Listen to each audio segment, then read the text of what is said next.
The U.S. has accused Russia of giving fugitive U.S. intelligence leaker Edward Snowden a propaganda platform.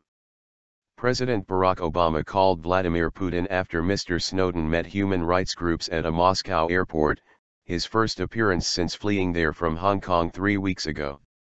Mr. Snowden has been charged with leaking classified U.S. information.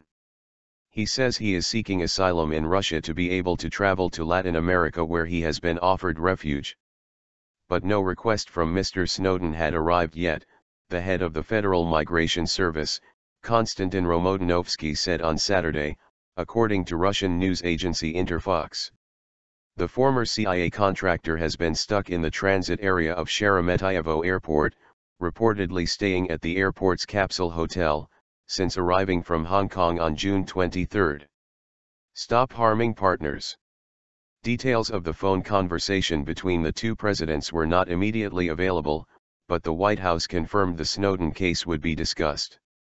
Providing a propaganda platform for Mr. Snowden runs counter to the Russian government's previous declarations of Russia's neutrality, said White House spokesman Jay Carney ahead of the call. It's also incompatible with Russian assurances that they do not want Mr. Snowden to further damage U.S. interests. The Kremlin's position is that the fugitive can stay in Russia as long as he stops leaking secrets about U.S. surveillance schemes.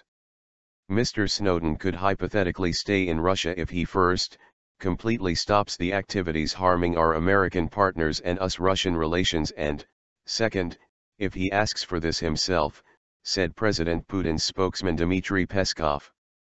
The American has sent requests for political asylum to at least 21 countries, most of which have turned down his request. However, Bolivia, Nicaragua and Venezuela have indicated they could take him in. But he is unable to leave the transit zone without asylum documents, a valid passport or a Russian visa. He reportedly has none of these documents.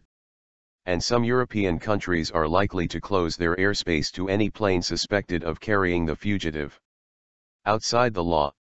On Friday, Mr. Snowden said in a statement he formally accepted all offers of support or asylum he had already received and all others that may be offered in the future. But he added that the US and some European countries had demonstrated a willingness to act outside the law. The status of asylum as well as criticism of alleged US spying on Latin American governments were on the agenda as members of the South American trade bloc, Mercosur, gathered in Uruguay.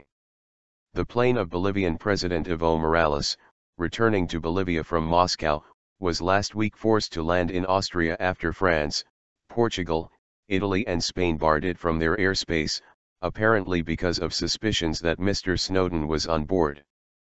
Mr. Snowden's leaking of thousands of classified U.S. intelligence documents have led to revelations that the National Security Agency is systematically seizing vast amounts of phone and web data. They have also indicated that both the UK and French intelligence agencies allegedly run similarly vast data collection operations, and the US has been eavesdropping on official EU communications.